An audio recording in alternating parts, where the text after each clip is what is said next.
Magandang hapon. Magandang hapon. Mayang hapon. Good afternoon, everyone.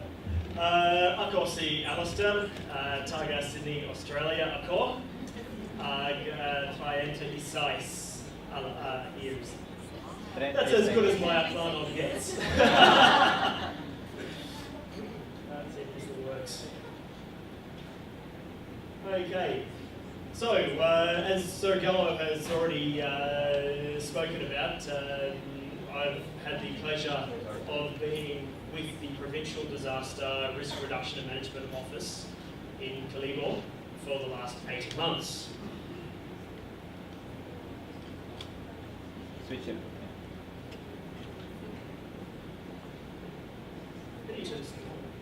On the side. Like that. Oh, like that. That's it. May battery dyan. So there is a usual story, and when I talk to my friends and colleagues back in Australia, they have this vision of what capacity development would be like. They assume that I'm going to come to the Philippines and do all my trainings and everything the same way I did back in Australia. So their idea is Guapo comes in, works his magic, and then flies home to Australia with everybody happy. It doesn't work like that. That'd be nice. So, there we go. So what is the real story? The real story is that real people who live here and work here and engage with the communities have identified that there are genuine needs in their office and in turn in their communities. They've identified that there is perhaps a lack of resources, or, you know, certainly in the case of my role, no one with experience in swift water rescue to be able to capacitate the office. So they identify this need and they put out a request for someone to come in and help out. Now, if I was to walk in and impose what I know from Australia without taking the time to learn what it's about first, I'm not going to succeed in my role. And I'm very, very grateful for the pre-departure orientation, people like Lauren Stockbridge and Marco Hoffman who were there before me to give me valuable insights into how to get started, and also the in-country orientation conducted by Dev Concepts, aka Scope Global. So the real story is they want someone who can come in, adapt to the way it should be done in the Philippines and the way it is done in the Philippines, and then to be able to capacitate with the skills that are required. One such goal would be, let's try and aim for 0 drownings in a typhoon.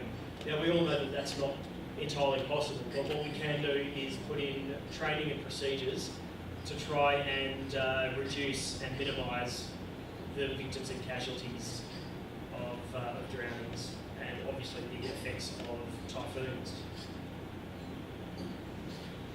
So, as Andy mentioned this morning, really getting to know the as-is and getting to know what the current situation is what's going to help you to achieve your goal. Can't stress enough how essential this step of the process is, and it takes time and it takes patience to really learn, the way things are done, and I guess to really earn the respect of people before you can step in and start proposing changes. Because they will rightfully ask, who is this person to come in and tell us what to do? So take the time is my advice there. For myself, I was able to gather tremendous insight by participating. Attending earthquake drills, attending ALFU's, the Aklan local flood early warning system drills. One thing that I learnt is that quite often rescuers don't even get the chance to conduct the rescue. locals, passers-by, let's say there is a tricycle crash, they'll come in, they'll grab the victim, pull the victim out of the tricycle, throw them in an ambulance tricy, and send them off to hospital. Obviously the end result is further injury, and often further injury to our victims.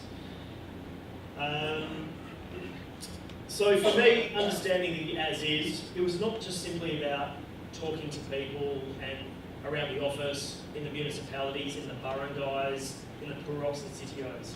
It was not just about talking to them, it was getting involved. It was taking the time to even witness in some cases, such as the minor flooding that we had with Typhoon Senyang, really experience what life is like in those situations. Only then can I understand what's in people's minds and how can we mitigate these problems.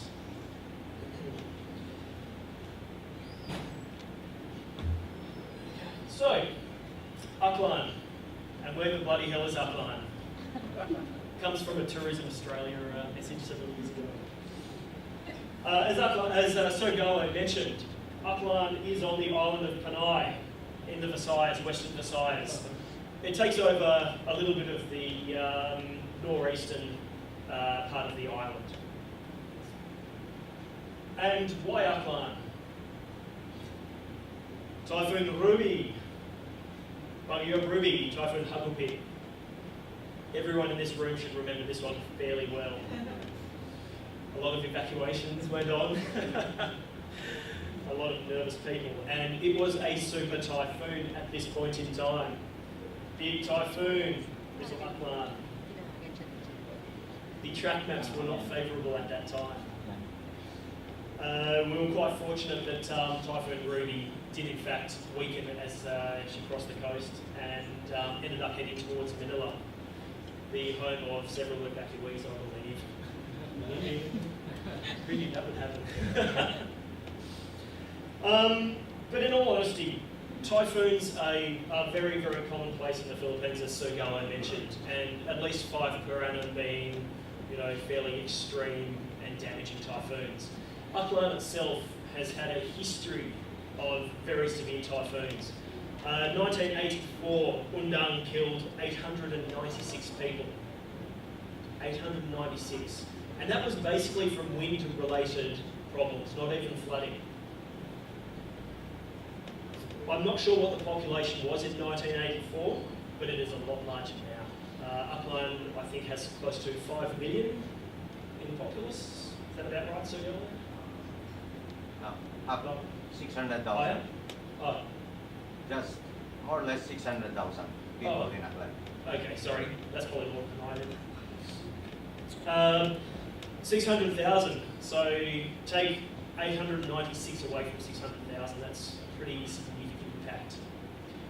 Typhoon Frank, 2008. Further 938 people. Problems from Frank stemmed from a landslide up in Libacao, which is up in the hills above Kalibo, damming the Upline River. When that dam burst, it sent a wall of muddy water downstream. People were clearing mud out of their houses for 6 months after. Typhoon Quinta killed 20 in 2012. And that was predominantly just from days of rain resulting in flooding. Yolanda claimed 14. So what has changed between Undang and Frank and Quinta and Yolanda? The introduction of disaster risk reduction. And that has already saved many lives. And we aim to save even more. So what is my job and why is it necessary? Super typhoons are forecast to be more frequent. I know firsthand, talking to people in the barangays, the elders who can stand up and look at the moon and say, there'll be a high tide about 9 o'clock tonight, and get it right. These people tell me that they are getting more frequent typhoons, and the typhoons are stronger. There is no question about it. Climate change is one term to put on it, but whatever you want to call it, there is a definite trend of more frequent typhoons in this region. So my job being swift water rescue, it's not solely about that, it is about getting involved in the trainings, it's about evaluation, and eventually we'll be writing some SOPs and training trainers. Okay, so is it capacity development or cultural exchange? I like to think of it as being cultural exchange. I've tried this one. It did not go well. Some things I'll learn from, some things I won't. I'm very fortunate and humbled to be able to share my experiences and trainings with the people of Aklan, in particular the province and the rescuers in the municipalities. I in turn have learned some unimaginable skills. I never thought when I was coming to the Philippines that I would learn how to kill, feather and gut a chicken, and learn how to cook it Binacol style. That's my chicken, huh? I made the mistake of naming the chicken first. Its name is George. Many more Georges have succumbed, thankfully not to my hand. But cooking it Binacol style, bamboo shoot with a sap seeping in it. Masarap in Tagalog, manami in Akmano. Delicious. So it has been a cultural exchange, and I love it. Which brings me to my next point, how to get started. Taking advantage of these opportunities. My first 2 weeks in Aklan, I found myself sharing a bed on the floor. Well, by bed I mean mattress on the floor, in a room with 12 other rescuers and only 4 mattresses. That week I tried Dinuguan, excuse. I have not tried it since. I learned that tiny little fish, egg and rice is breakfast, for most, not for me. I learned how to operate without helmets and using rescue slippers for doing rappelling. Changing some of my own preconceptions and ideas, but also giving me insight into areas that I can have influence in.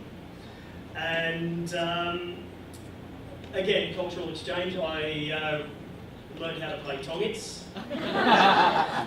and have since been invited to weddings, christenings, birthdays, fiestas, with complimentary earthquake. Perfect. If ever there was going to be an earthquake, it was going to be when Sergalo had fiesta.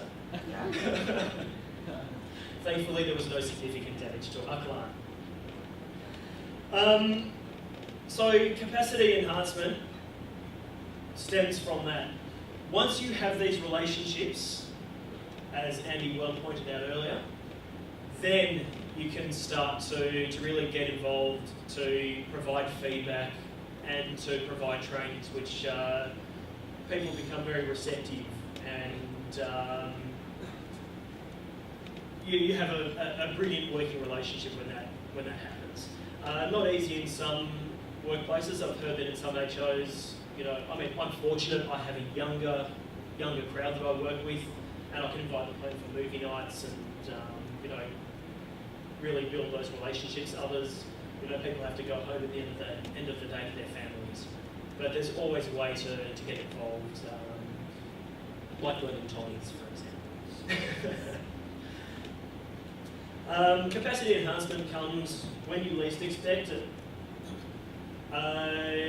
You might just be involved in a training one day and overhear a comment being made, and that's your perfect opportunity. I had the pleasure of being a judge at the Rescue Olympics, the first Governor T. Mira Flores Upland Provincial Rescue Olympics, and I was able to overhear during that a fellow rescuer say to me, some of these teams are taking too long to get the victim out. And I turned around and said, you have 2 choices. You can pull out a dead victim, or you can take the time and recover them safely. And I know that had a big impact on that rescuer. and subsequently that's given me a lead into building safety training with the province and with the municipal teams. And now there is more of a focus on the safety and Take 5 risk assessment. It's obviously still necessary to get them out in a timely fashion, but part of that enhancement is teaching how to do the safety stuff without capitalising too much on time, which I need to be conscious of right now as well. So the benefits come when you least expect them. I was unfortunately ill over the last few weeks, stemming from a bout of food poisoning. Over the past few months, we've had work experience students in the office, and I took the opportunity to run a few of the rescuers through the training courses that I designed, and they got to test drive them on these work experience students. There were groups of 5 or 6, and I think we had 6 different groups spending 2 weeks each in the office. They were able to use them as guinea pigs, and when I say I was ill over the last couple of weeks, those rescuers were able to step up and deliver the trainings that they'd been able to test drive, which enabled me to stand back and say, you know, I can actually put a big tick in one of my capacity boxes now, one of my objectives. They come when you least expect them. I did not expect me being sick to have such a good benefit. I should just pull off. Joke on. Okay. So where are we now? At this point in time, I've still got a few months of my assignment left, and we're moving into some exciting areas. SOPs being one of them, and that's ready to hit the ground running in the next few months.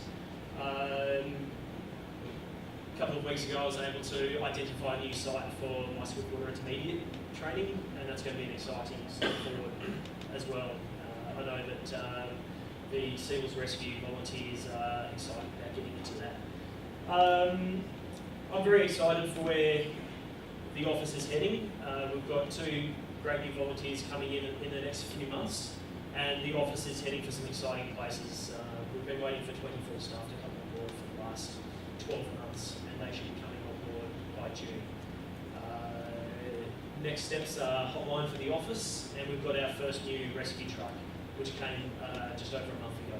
So there's some exciting places to go, and I'm so excited and happy to be there.